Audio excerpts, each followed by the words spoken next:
So existing goods, that goods owned or possessed by the seller at the time of making the contract of sale. So അവരുടെ കൈവശമുള്ള സാധനത്തിന്റെ വിൽപ്പനയാണെങ്കിൽ that is the existing goods. While there are three types of existing goods, that is specific goods, ascertainment goods, ascertained goods, and unascertained goods. So what is a specific good?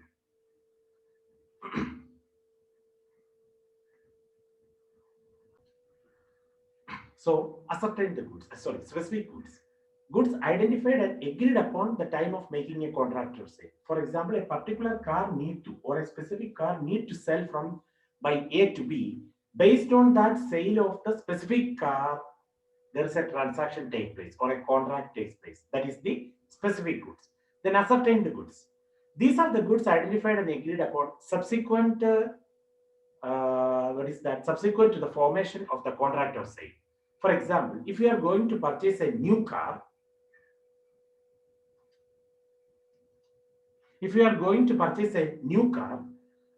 and the dealer takes to the yard where dozens of cars are displayed, and finally you identified your car for going to buy, such a case called ascertained goods, means that particular car, out of these entire in the godown, that particular item I am going to purchase. So that is the ascertained goods. Okay, the car you want to buy is identified on the basis of the terms of the contract you have entered into with the seller. There are Maruti Suzuki showroom. In the Maruti Suzuki showroom, one particular, means either Alto or any other brand of the Maruti that we are going to buy. That particular brand of Maruti that I am going to buy, that is the ascertained goods out of the n number of what items or cars there in the showroom. Then unascertained or generic goods. These are the goods which are not identified and agreed upon at the time of the contract of sale.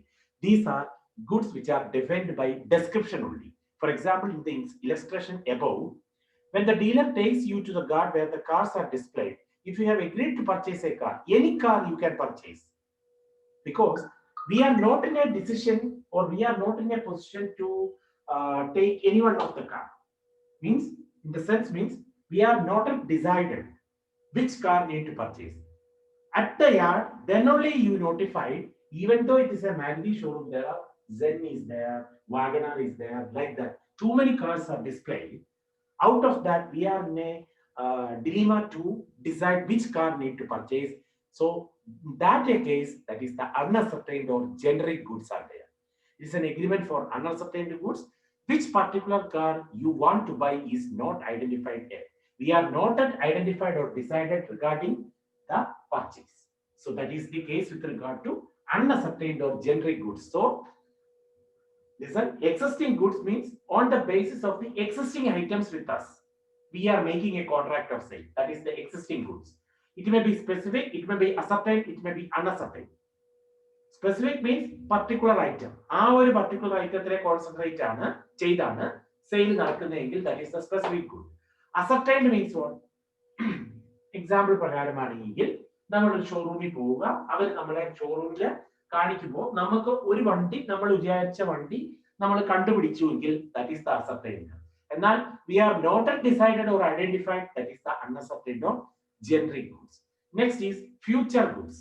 It means goods which are to be manufactured or produced or acquired by the seller after making the contract of the sale. Sale ചെയ്തതിനു ശേഷം നമ്മൾ identify ചെയ്യുകയാണ് item. അങ്ങനെയെങ്കിൽ അത് future goods ആണ്. These goods are not in the possession of the seller at the time of the contract of sale. Sale contract നടക്കുമ്പോൾ ഇത് നമ്മുടെ കൈവശം ഇല്ല. In the case of future goods, only agreement for sale is possible. ഭാവിയിലേക്ക് വരുന്നതായ ഒരു item, ആ ഐറ്റത്തിന് നമ്മൾ കോൺട്രാക്ട് ഓഫ് സെയിൽ നടത്തുന്നു, അതിനുശേഷമാണ് ആ ഐറ്റം വരുന്നതെങ്കിൽ that is a case of future goods. For example, a railway administration entered into a contract for the sale of coal ash that might accumulate during the period of the contract. This is only an agreement of sale. It is cannot be termed as a sale proper. അത് ഒരു വിൽക്കാനുള്ള agreement ആണ്. Okay, railway administration department call ash, കൽക്കരി ഖനിയുടെ അതിനുള്ള കോൺട്രാക്റ്റിൽ ഏർപ്പെടുന്നു. അപ്പൊ കൽക്കരി already production നടത്തിയിട്ടില്ല, അത് എപ്പോഴേ ഉള്ളൂ? After the contract of sale. So that is the future goods. While contingent goods means goods the acquisition of which by the seller depends upon a contingency which may or may not happen are called contingent goods. For example, a contract to sell the goods if goods arrive by ship is an agreement for contingent goods. കപ്പലിൽ സാധനം എത്തിക്കഴിഞ്ഞതിന് ശേഷം അപ്പൊ അവിടെ there should be a contingency. എന്താണത്? സാധനം എത്തുന്നത് എന്തിലാണ്? കപ്പലില്. ആ ഷിപ്പില് സാധനം if the goods arrived then only there will be a contract to sell the goods. So these are the different types of what is that? Goods or the word meaning goods having three aspects. One is the existing goods, നിലവിലുള്ളത്, ഭാവിയിലേക്കുള്ളത്, പിന്നെ emergency situation ഉള്ളത് അല്ലെ contingency arises. അപ്പോൾ existing goods മൂന്ന് തരത്തിൽ subdivide ചെയ്തിരിക്കുന്നു. Specific goods, ascertained goods, unascertained goods or generic goods. So these are the different types of goods. Then another term is the price. ഇനി ഇത് നമ്മൾ കണ്ടു, സാധനം വിൽക്കുന്നതിന് എന്ത് വേണം? ഐറ്റം വേണം അല്ലെ സാധനം വേണം, അതാണ് ഗുഡ്സ്. ഗുഡ്സ് തന്നെ മൂന്ന് തരത്തിൽ: എക്സിസ്റ്റിംഗ് നിലവിലുള്ളത്, ഭാവിയിലേക്കുള്ളത്, കണ്ടിജൻസി അറൈസസ്. ദെൻ എക്സിസ്റ്റിംഗിനകത്ത് സ്പെസിഫിക് ഒരു പർട്ടിക്കുലർ ഐറ്റം, അതിനെ ബേസ് ചെയ്താണ് കോൺട്രാക്ട് ഓഫ് സെയിൽ എങ്കിൽ that is A specific goods. Ascertained എന്ന് പറഞ്ഞാൽ നമ്മൾ കാൽക്കുലേറ്റ് ചെയ്തെടുക്കുന്നത് അല്ലെ നമ്മൾ ഒരെണ്ണം ഫൈൻഡ് ഔട്ട് ചെയ്യുന്നത്. അൺഅസർട്ടൈൻഡ് എന്ന് പറഞ്ഞാൽ ഫൈൻഡ് ഔട്ട് ചെയ്യാതെ പലതുണ്ട്, അതിൽ നിന്ന് നമ്മളൊരു ഡെലിമേലാണ് ഏതെടുക്കണം എന്നുള്ളത്, അതാണ് ഗുഡ്സ് എന്ന് പറയുന്നത്. ഇനി അടുത്ത ഐറ്റം എന്ന് പറഞ്ഞാൽ പ്രൈസ്, വില, value. Price is one of the essential requirements in a contract of sale. So price, what is a price? In goods of sale of goods act, what is the meaning with regard to price? Price is one of the essential requirements in a contract of sale. Price means the money consideration for the sale of goods. സാധനങ്ങൾ വിൽക്കുന്നതിന് ഉള്ള money consideration, monetary value is there. If no consideration is paid, it is not a sale, and obviously it will be out of the purview of the Sale of Goods Act. Monetary terms അല്ല എങ്കിൽ അത് contract of സെയിലേ അല്ല, അതാണ് പറയുന്നത്. Though the price is an essential element, it need not be paid at the time of the contract of sale itself. അത് contract of സെയിലിന്റെ സമയത്ത് തന്നെ price എന്ത് ചെയ്യാൻ ഉള്ള ഇതില്ല. പ്രൈസ് എസെൻഷ്യൽ എലമെന്റ് ആണെങ്കിൽ പോലും it need not be paid at the time, it may be at a later period. Credit sales നടത്തുന്നില്ലേ, ക്രെഡിറ്റ് സെയിൽ, അതാണ് ഉദ്ദേശിക്കുന്നത്. It may sometimes be paid partly and the part may be promised also. Sometimes the entire consideration may be promised. Similarly, price may not be fixed at the time of the contract of sale itself. The following are some of the modes of fixing the price. Price may be fixed by the parties at the time of the contract of sale. Contract of sale ന്റെ സമയത്ത് തന്നെ, അതിപ്പോ നമ്മളൊരു മാരുതി ഡീലറിന്റെ അടുത്ത് പോവുകയാണെങ്കിൽ നമ്മൾ check ഒപ്പിട്ട് കൊടുത്തതിന് ശേഷം മാത്രമേ അവർ എന്ത് ചെയ്യുള്ളൂ, ബാക്കി പ്രൊസീജിയേഴ്സ് ചെയ്യുള്ളൂ. അതാണ് the price may be fixed by the parties at the time of the contract of sale, or the contract may be provided for the manner in which the price is to be fixed. അത് instalment ബേസിസിലാണോ, അങ്ങനെ loan ബേസിസിലാണോ, അങ്ങനെ ആ രീതിയിലാണ്. So the contract may provide for the manner in which the price is to be fixed, or the price may be determined in the course of dealing between the parties. Between the parties, how they are performing. Okay, the price may be determined in the course of dealing. അവർ തമ്മിലുള്ള ഇടപാടുകൾ എങ്ങനെയാണ്. Then, or sometimes the agreement may provide for the price to be fixed by the valuation of a third party. ഒരു മൂന്നാമതൊരു വ്യക്തിയെ കൊണ്ട് value ചെയ്യിപ്പിക്കണം. Or where the price is not fixed in any of the above modes, the buyer shall pay a reasonable price as consideration. ഈ മുന്നേ പറഞ്ഞ കേസുകൾ ഒന്നും നടപ്പാകുന്നില്ല എങ്കിൽ then the buyer shall pay a reasonable price as a consideration. So price ഉണ്ടെങ്കിലേ അതൊരു sale ആവുകയുള്ളൂ, അതാണ് ഓർക്കേണ്ടത്. Then earnest, some of the terms. Sometimes the time of the agreement for the sale, the buyer may give some money or valuable as a security for the due performance of the contract. ആ ഒരു ഇത് നടത്തുന്നതിന് വേണ്ടിയിട്ട് ചിലപ്പോൾ ചില കേസിൽ the buyer needs to pay some security. സൂര്യ എന്ന് പറഞ്ഞാൽ എന്നാ, as a collateral security, isn't it? അതായത് നമ്മൾ ഇപ്പം സെക്യൂരിറ്റി ഡെപ്പോസിറ്റ് കൊടുക്കണം. ഒരു കടമുറി വാടകയ്ക്ക് കൊടുക്കുകയാണെങ്കിൽ അല്ലെങ്കിൽ വാടകയ്ക്ക് എടുക്കുകയാണെങ്കിൽ ഓണർക്ക് സെക്യൂരിറ്റി ഡെപ്പോസിറ്റ് കൊടുക്കണം ആ കോൺട്രാക്ട് നടത്തുന്നതിന് വേണ്ടി. This payment which is to be taken as the token of good faith is known as the earnest.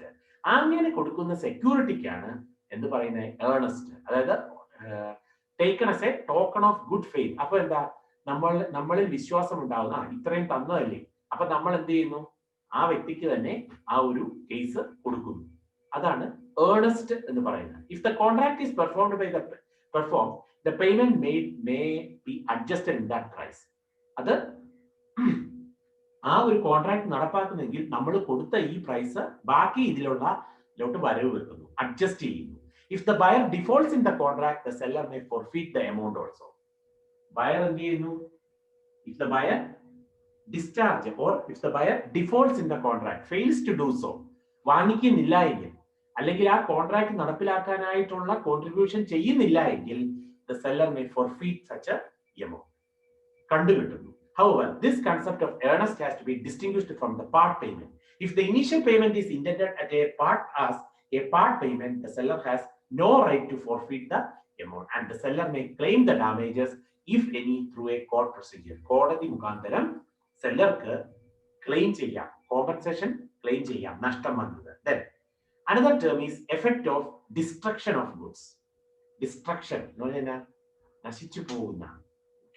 That is good perishing before making the contract. Perishing, perishable nature എന്ന് പറഞ്ഞാൽ എന്താ? That is ചീഞ്ഞു പോവുക അല്ലെങ്കിൽ നശിച്ചു പോകുന്ന. So that is the case, goods perishing before making of the contract. A contract for the sale of specific goods is void if at the time when the contract was made, the goods have, without the knowledge of the seller, perished. If the goods are so damaged as no longer to answer their description in the contract, then also the contract is void, and this effect is based on mutual mistake and destruction of the subject matter. അതായത് subject matter നശിച്ചു പോവുകയോ അല്ലെങ്കിൽ രണ്ടുപേരുടെയും ഭാഗത്തുനിന്ന് തെറ്റുകൾ ഉണ്ടാവുകയോ ചെയ്യുകയാണെങ്കിൽ, അതിൽ പ്രകാരം ഗുഡ്സ് ഡാമേജ് ആയി പോവുകയാണെങ്കിൽ, then contract will become void. That is the case, goods perishable with a perishable nature. In case only a part of the goods are damaged, the performance of the contract will depend upon the nature of the contract. If the contract is divisible, the buyer will have to accept the goods which are in good condition. If the contract is indivisible, വിഭജിക്കാൻ പറ്റുന്നില്ലാത്തതാണെങ്കിൽ, the whole can be treated as loss and the contract can fully be avoided. So only part of the goods are damaged. പകുതിയെ നശിച്ചു പോയുള്ളൂ, damage ആയെങ്കിൽ, the performance of the contract will depend on the nature of the contract. If the contract is divisible, the buyer will have to accept the goods which are in good condition. വിഭജിക്കാൻ പറ്റുന്നതെങ്കിൽ perishable മാറ്റുക, ബാക്കിയുള്ളത് accept ചെയ്യുക. Fully ഇതാണെങ്കിലോ അത് നശിച്ചു തന്നെ പോയി എന്ന് കരുതുക. കാര്യം എല്ലാത്തിനെയും അഫക്ട് ചെയ്തു, സബ്ജക്ട് മാറ്ററിനെ ഫുള്ളി അഫക്ട് ചെയ്തു എങ്കിൽ the contract itself can be void or avoided. അത് ഫുള്ളായിട്ട് എന്ത് ചെയ്യുക, നശിച്ചു പോകുന്ന ഇതാണെങ്കിൽ അത് അതിനെ അവോയ്ഡ് ചെയ്യുക. That is the first case. That is, what is that? Goods are of a perishable nature. That is effect of destruction of the goods perishing before making the contract. Contractinu munne നശിച്ചു പോകുന്ന കേസാണ്. Then second case, goods perishing before the sale but after the agreement to sell. സെയിലിന് ശേഷം അല്ല, സെയിലിന് മുമ്പ് but agreement ആകുന്നതിന് ശേഷമാണെങ്കിൽ അതെന്താന്ന് നോക്കാം. An agreement to sell specific goods becomes void if subsequently the goods, without any fault on part of the seller or buyer, perish or become damaged as no longer to answer their description in the agreement before the risk passes to the buyer. Then the rule is based on the ground of supervening impossibility. That is, there is only an agreement to sell. The loss is caused to the specific goods. The loss is not attributable to the fault of any party. ആരുടെയെങ്കിലും തെറ്റുകുറ്റങ്ങൾ കൊണ്ട് ഉണ്ടായതല്ല, അല്ലാതെ തന്നെ നശിച്ചു പോയതാണ്. And also the goods have perished before the risk passes to the buyer. ബയർക്ക് ആ risk, അതിന്റെ risk pass ചെയ്യുന്നതിന് മുമ്പേ ഗുഡ്സ് പെറിഷ് ചെയ്യുന്ന പെറിഷബിൾ നേച്ചർ ആയിരുന്നുവെങ്കിൽ, then in such a case it becomes void. So once again, an agreement to sell specific goods, particular items or particular type of goods, becomes void if subsequently the goods, without any fault on the part of the seller or buyer, perishes also become so damaged, and it should be under not under the description in the agreement. So no longer to answer to their description in the agreement before that risk passes to the buyer. Then in such a case, the rule of supervening impossibility must pertain that. That is, the following are the requirements for in such a case to rule. That is, അതിനൊരു agreement to sell, there is only an agreement to sell, വിൽക്കാനുള്ള agreement മാത്രമേ ഉണ്ടായിരുന്നുള്ളൂ എന്നായിരിക്കണം. അതായത് നശിച്ചു പോവുകയാണെങ്കിൽ then the loss is caused to specific goods, particular type of goods. പിന്നെ the loss is not attributable to the fault of any party. ഏതെങ്കിലും പാർട്ടിയുടെ fault കൊണ്ടാണ് ഈ ഒരു സംഭവം ഇങ്ങനെ ഉണ്ടായത് എന്നുള്ളത്, നഷ്ടമുണ്ടായത് എന്നുള്ളത്. And also the goods have perished, means destroyable nature, before the risk that is to be passed to the buyer. And third is perishing of unascertained goods. Section 7 and 8 apply only to specific goods and not to unascertained goods. നമ്മൾ value ചെയ്തിട്ടില്ലാത്ത അല്ലെ നമ്മൾ idea ഇല്ലാത്ത, അതാണ് unascertained goods. Even if the whole of the goods with the seller is destroyed, he will not be relieved from the liability if the goods are unascertained. He will not be, the buyer will not be, even if the whole of the goods with the seller is destroyed, നഷ്ടപ്പെടുന്ന സെല്ലറുടെ ഭാഗത്ത് നിന്ന് തന്നെ എന്തുണ്ടാവുന്നു, the goods is to be destroyed, then he will not be relieved from the liability if the goods are ascertained. So three cases are there. What is that? First case where goods are of a perishing nature before making the contract. Goods are of a perishing nature before making the contract. Then goods perishing before the sale but after the agreement to sell, and the perishing nature of unascertained goods. So we see the Sale of Goods Act 1930, where what all contents are there, the essentials is there, then the sale, what is a sale, what is an agreement to sell, and what are the differences between a sale and agreement to sell and a sale and a bailment, and also what are the types of goods like specific, what is that, existing, ascertained and unascertained, where existing goods consists of specific, then existing, future and contingent goods. Under the existing, specific, ascertained and unascertained goods, and also what is a price, and also what is the earnest. The term earnest belongs to, means earnest means the security given to the seller for capturing or purchasing that item, or based on the utmost good faith. അതാണ് earnest എന്ന് പറയുന്നത്. പിന്നെ നമ്മൾ കണ്ടു effect of destruction of goods, അതായത് സാധനം നശിച്ചു പോകുന്ന കേസിൽ അത് മൂന്നിതുണ്ട്. Goods perishing before making the contract, then second case goods perishing before the sale but after the agreement to sell, അതായത് വിറ്റതിന് ശേഷം പക്ഷേ എഗ്രിമെന്റ് ആക്കിയിരിക്കുന്നതിന് മുമ്പ്. പിന്നെയോ and also the perishing of unascertained goods. So this unit 1 is over. Please have a look at today's topics and the previous classes also. Please clear, or please, if you have any doubt, please clear with me, and please confirm after seeing the video. Thank you.